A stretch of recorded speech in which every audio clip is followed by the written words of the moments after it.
Hello student, next lecture में आपका स्वागत है। स्ट्रक्चर ऑफ एटम के एन प्लस एल रूल हम बात करेंगे। आप और रूल में मैंने बात किया। अब नेक्स्ट लेक्चर है हमारा N plus L rule. Okay, N plus L rule से हम कैसे इलेक्ट्रॉन को फिल करेंगे सबसेल के अंदर, उस बात को हम यहाँ पे जानने की कोशिश करेंगे। ठीक है, एन प्लस एल रूल आपको पता है, एन प्रिंसिपल क्वांटम नंबर है। यह हमारा सबसेल को इंडिकेट करता है like S P D and. Okay, L से हमें पता चल जाता है subshell S P D L. L की वैल्यू 0 है तो यह सबसेल में इलेक्ट्रॉन होंगे, एल की 1 है तो डी सबसेल यूज करेंगे, डी 1। और एल क्या होता है हमारा, ये ऑर्बिट के बारे में हमें जानकारी देता है। ठीक है, सीरियल नंबर से ऑर्बिट के बारे में जानकारी देता है। n इक्वल टू 1 है तो फर्स्ट ऑर्बिट, 2 है तो सेकंड ऑर्बिट, 3 है तो फोर्थ ऑर्बिट। इसका काम ही है ऑर्बिट के बारे में जानकारी देना। ठीक है, n प्लस एल रूल से देखते हैं। हमें उम्मीद है आपको समझ में आया होगा अच्छे से। The electron comes in vacant subshell with lowest value of n plus L if the vacant of n plus L is same, then electron enters the subcell having lowest value of n.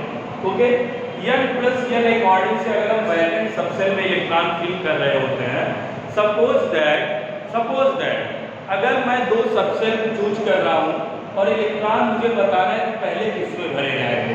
ठीक है, जैसे आपसे question पूछ लिया गया, 1 minute ध्यान दीजिएगा।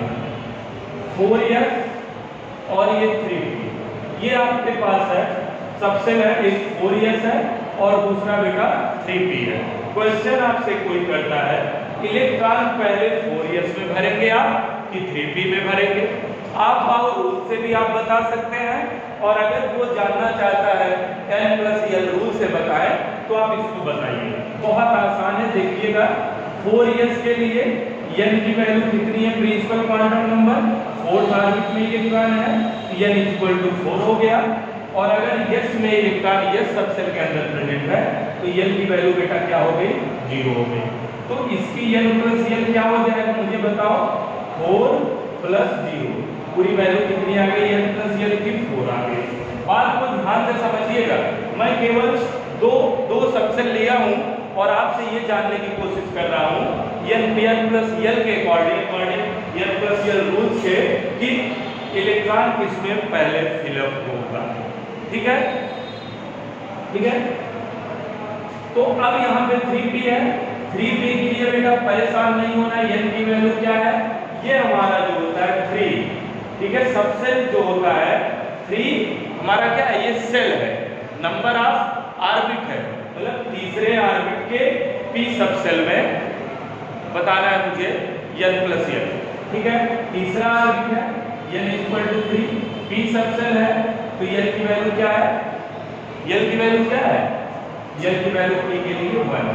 तो यहाँ पे बेटा n प्लस l कितना आ गया, 3 प्लस 1, n प्लस l की वैल्यू कितनी हो गई, क्लियर हो गया। n प्लस l की वैल्यू हो गई 4। अब हमें कुछ करना नहीं है, ध्यान दीजिएगा। अब सेम वैल्यू है तो आप सस्पेंस में पड़ गए, भाई इलेक्ट्रॉन पहले किस में भरा जाएगा, दोनों तो 4 है। तो आ जाओ यहाँ पे, क्वेश्चन बोलता है vacant of is same, n plus l is same. दोनों अगर वैकेंट है और वैकेंट में क्या है, n प्लस l हमारा दोनों का सेम है, मैं क्लियर कर लिया। अब मैं जानना चाहूंगा then electrons enter the subshell having lowest value of l।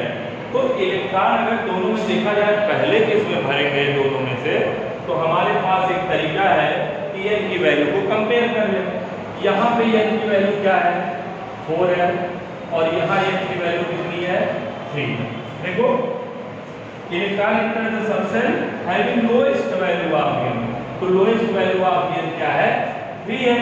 तो पहले इलेक्ट्रॉन किस में भरा जाएगा, 3p में भरा जाएगा, देन उसके बाद किस में भरा जाएगा, 4s में भरा जाएगा। पॉइंट क्लियर हुआ। पहले आप 3p में भरेंगे, फिर इलेक्ट्रॉन किस में भरेंगे, 4s में भरेंगे। ये बात आप याद रखिएगा। ठीक है, किसी भी कोई भी हो आप कंपेयर उसका कर सकते हैं जब ये चीजें सेम हो रही हो। ठीक है, जैसे मैं यहाँ पे कुछ बता दूं, energy of various subshell increase in the order. कैसे ऑर्डर इंक्रीजिंग ऑर्डर बता देता हूँ। 1s 2s यही तो हम जानते हैं, 2p 3s 3p 3d, ठीक है। कुछ तो मैंने ले लिया है यहाँ पे, 3d तक मैं लिया हूँ, देखता हूँ इसके बारे में। यहाँ n की वैल्यू देखते हैं क्या है, 1 2, यहाँ भी 2, यहाँ 3, यहाँ 3 और यहाँ। l की वैल्यू क्या है, s के लिए 0, s में है तो 0, t में है तो 1, s में है तो 0, p में है तो 1 और b में है तो 2। तो यहाँ पे मैं n प्लस l लेता हूँ, क्या हो जाएगा, 1 और 0 0, 1 आया, 2 में 0 ऐड किया तो 2 आया, 2 1 3 आया, ये 3 आया, ये 3 1 4 आया और ये 3 5 आया। ओके, अब हम चेक कर रहे हैं कि n प्लस l की वैल्यू किसमें सेम है, तो प्रॉब्लम यही खड़ी होगी, n प्लस l की वैल्यू यहाँ पे देखें और n प्लस l की वैल्यू यहाँ पे, 2p और 3s के लिए n प्लस l की वैल्यू सेम है। यहाँ पे n प्लस l कितना है, 3 है, और यहाँ भी n प्लस l कितना है, 3 है। पॉइंट क्लियर है।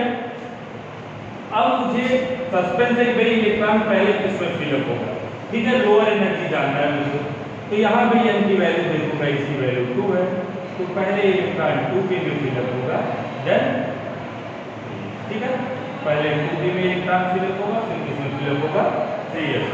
क्लियर हो गया, यही n प्लस l रूल के अकॉर्डिंग में पता चलता है, ठीक है। एक क्वेश्चन देख लेते हैं, how many electrons in sulphur atom have n plus l is equal to 3, ठीक है। हमारा क्वेश्चन है, how many electrons in sulphur atom have n plus l is equal to. अब आप जान गए होंगे n प्लस l रूल्स के बारे में।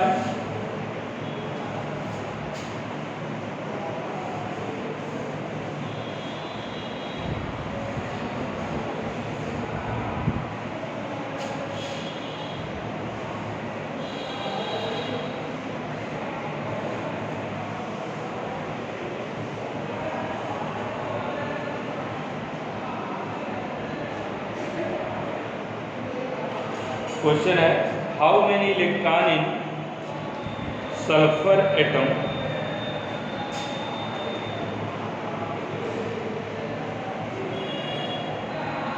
How many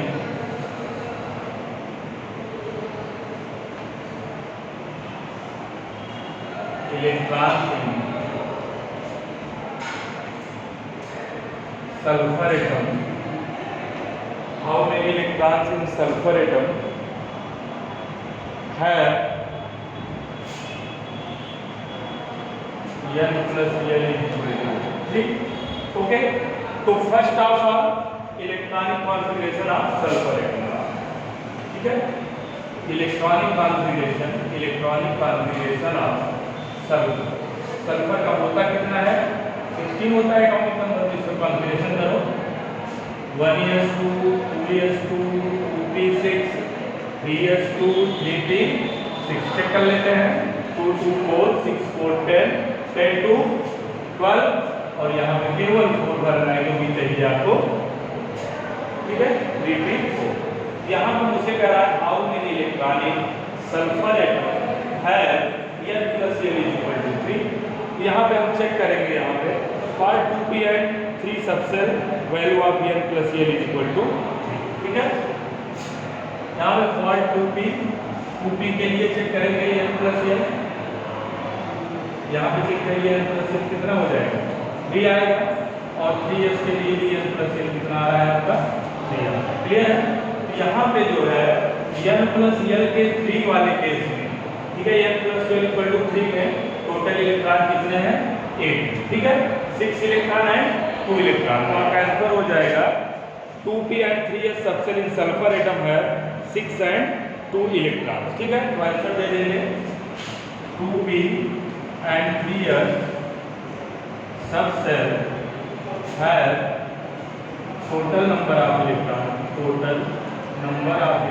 in in 2p and 3s subshell have total number of electron. In sulfur atom have 6 and 2 electron respectively. तो आप कह सकते हो यहाँ पे total number of electron having n plus l is equal to 3 will be 8. तो n plus l में कितने इलेक्ट्रॉन हो जाएंगे? Total number of electron n plus l is equal to 3 में total number of electron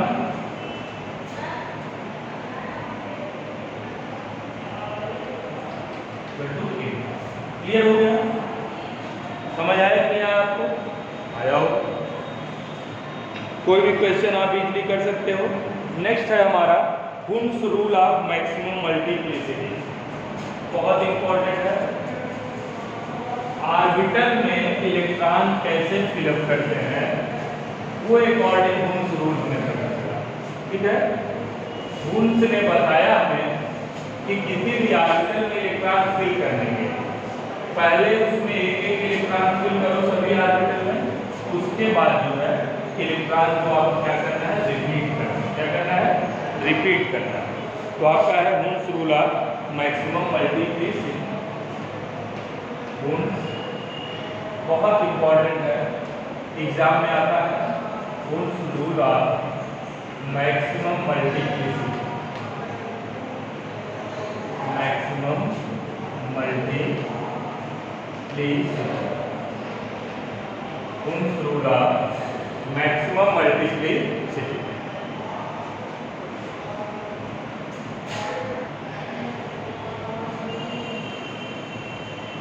students, next rule है हमारा Hume's rule of maximum multiplicity. Okay, ये आपका हुम्स रूल है। इन्होंने बताया कि किसी सबसेल में जैसे S P D F subshell में जो ऑर्बिटल्स हैं उसमें इलेक्ट्रॉन कैसे फिलअप होगा। ठीक है, how to fill up electron in subshell. Okay, how to fill up electron in subshell.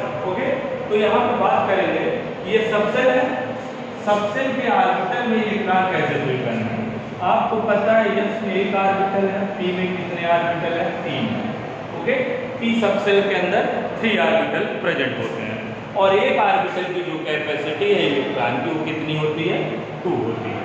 ठीक है, इतनी बात को हम पहले से जानते हैं। अब मुझे यहाँ ये सीखना है कि ऑर्बिटल के अंदर इलेक्ट्रॉन फिल करने का क्या तरीका है। ठीक है, देखते हैं। As far as possible, the number of unpaired electron in the orbital of a given subshell. Okay, जहां तक संभव हो सके तो किसी सबसेल में जो ऑर्बिटल के इलेक्ट्रॉन है, किसी सबसेल में जो इलेक्ट्रॉन प्रेजेंट है unpaired electron, as far as the number of unpaired electron in the orbital of a given subshell is maximum. Okay, is maximum, and that the unpaired electron has parallel spin. Okay, तो मैं यहाँ पे आपको समझाने की कोशिश करता हूँ कि ये कह क्या रहे हैं। जैसे आप जानते हो P सबसेल में, जब आप P सबसेल की बात करते हो तो how many total number of orbital in P subshell, तो आपका जवाब होता है 3 ऑर्बिटल। कितने ऑर्बिटल होते हैं? 3 ऑर्बिटल। Okay, 3 orbital. अभी क्या है, ये P सबसेल में 3 ऑर्बिटल है। सपोज P सबसेल में इलेक्ट्रॉन्स कितने हैं? 3। मैक्सिमम इलेक्ट्रॉन में अगर अनपेयर्ड फिल करना हो, मैक्सिमम अनपेयर्ड इलेक्ट्रॉन 1, 2 एंड 3। हुम्स बोलते हैं कि पहले जो है किसी भी सबसेल के ऑर्बिटल के अंदर एक एक इलेक्ट्रॉन सब में फिल करो, उसके बाद आप रिपीट कर सकते हैं। ठीक है, अनपेयर्ड इलेक्ट्रॉन क्या होना चाहिए? मैक्सिमम होना चाहिए। अनपेयर्ड इलेक्ट्रॉन कितना होना चाहिए? मैक्सिमम होना चाहिए। भरने का तरीका है तो P में मैक्सिमम अनपेयर्ड इलेक्ट्रॉन कितने होंगे? ऑर्बिटल के अंदर 3 होंगे। ओके, और अगर मैं D सबसेल की बात करूं, D सबसेल, तो इसमें मैक्सिमम इलेक्ट्रॉन कितने होंगे? अनपेयर्ड 5 होंगे। तो आप देख सकते हो P में ऑर्बिटल कितने होते हैं? 5। 1, 2, 3, 4 एंड 5। चेक करिए, 1, 2, 3, 4 एंड 5। क्लियर है? तो इसमें आपने 5 unpaired electron, maximum unpaired electron fill हो गए।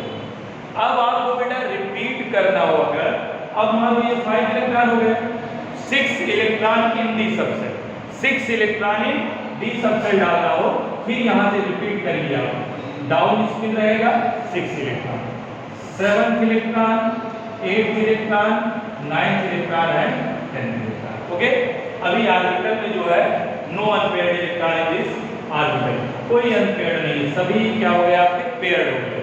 तो यहां बोल सकते हो number of unpaired electron, number of unpaired electron equal to 0। Okay, अब कोई अनपेयर्ड ही नहीं है तो अनपेयर्ड इलेक्ट्रॉन क्या हो गया, 0 हो गया। क्लियर हो गया? हमें उम्मीद है ये बात आपको समझ में आई होगी। तो ये पी सबसेल के लिए, ये डी सबसेल के लिए है, और ये सबसेल में आपको पता है अनपेयर्ड इलेक्ट्रॉन 1 हो सकते हैं, और पेयर्ड कर दिए 0 हो गया, 2 इलेक्ट्रॉन हो गए पेयर्ड हो गया, अनपेयर्ड में कितने होंगे? क्लियर है? क्योंकि एक ऑर्बिटल के अंदर जो इलेक्ट्रॉन्स होते हैं वो होते हैं 2। यही उन्होंने बताया है कि पहले मैक्सिमम अनपेयर्ड इलेक्ट्रॉन को फिल करते हैं किसी भी ऑर्बिटल में एक एक करके, फिर उसको रिपीट करते हैं। ठीक है, जहां तक संभव हो पहले आप एक एक इलेक्ट्रॉन भरिए तो आपको अनपेयर्ड तभी पता चल सकता है। ठीक है, अभी ये बिल्कुल भरने का तरीका गलत है। जैसे 3 इलेक्ट्रॉन आपको भरना है, कुछ लोग ऐसे भर देंगे 3 इलेक्ट्रॉन, देख लें गलती जिससे होती है 1 2 और ये 3, ये रॉन्ग रूल है। अकॉर्डिंग हुक्स रूल ऑर्बिटल में इलेक्ट्रॉन पहले आप अनपेयर्ड भरिए, 1 1 2 कंटिन्यू 3 करिए, उसके बाद आप रिपीट कर सकते हैं। पहले सब ऑर्बिटल में एक एक इलेक्ट्रॉन भरने का तरीका स्टार्ट कर देंगे। क्लियर है? मैं बता दे रहा हूँ, कुछ बच्चों की बहुत बड़ी कंफ्यूजन बनी रहती है। रूल सबसे सिंपल है उनको कि सबसेल के अंदर जो ऑर्बिटल्स हैं उसमें इलेक्ट्रॉन को कैसे फिल करें। How to fill electron of orbital in subshell.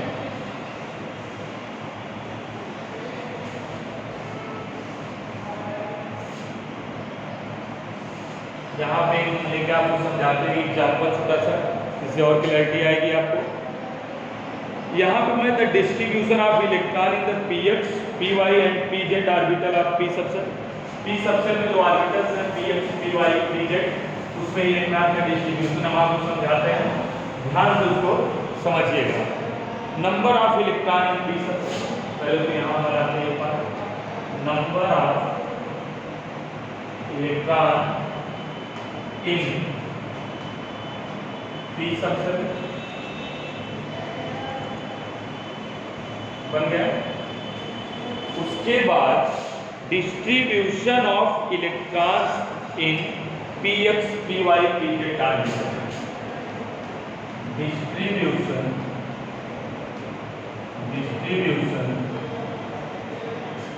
Of electron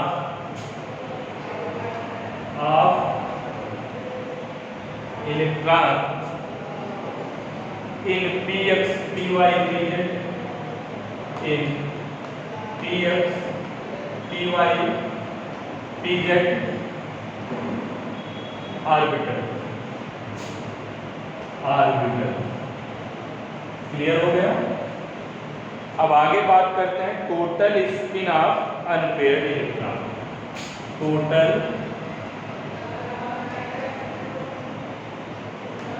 spin off unpaired electron. Total spin off unpaired electron बहुत आसान है, बहुत ज्यादा।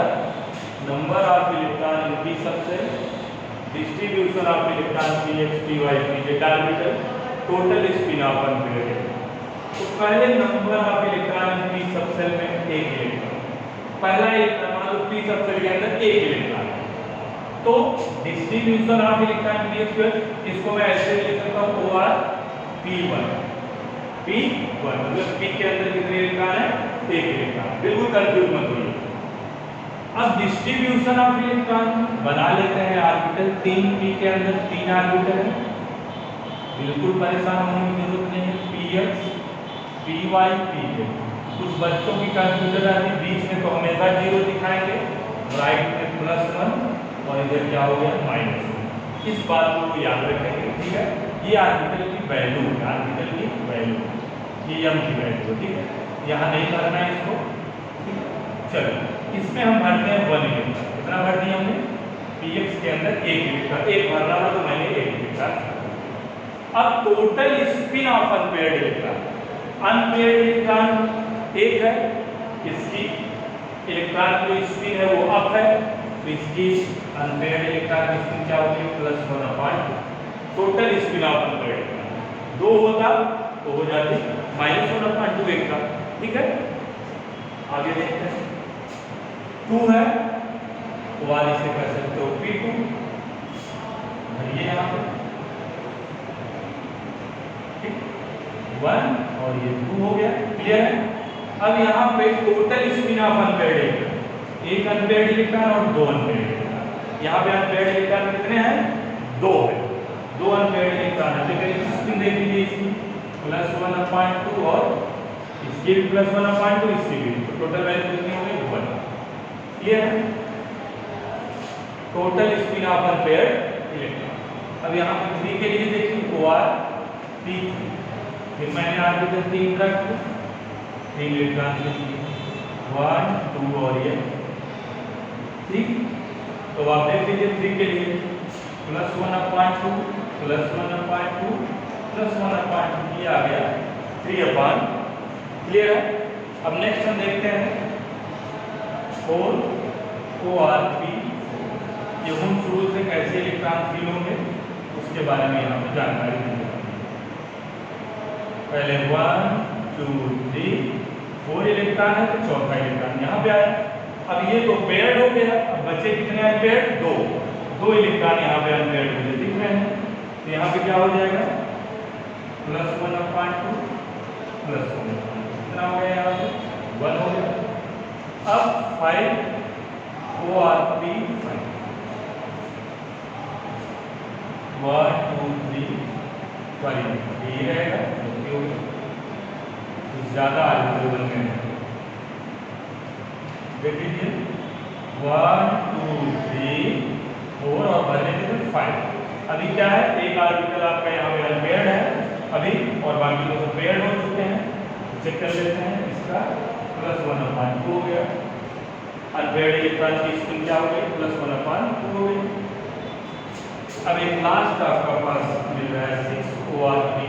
P में कितने होते हैं इलेक्ट्रॉन? टोटल मैक्सिमम 6 होते हैं, तो इनको आर्टिकल में फिल कर दो। 1 2 3 4 5 and 6, तो भी अनपेयर्ड इलेक्ट्रॉन क्या हो गए? 0 हो गए।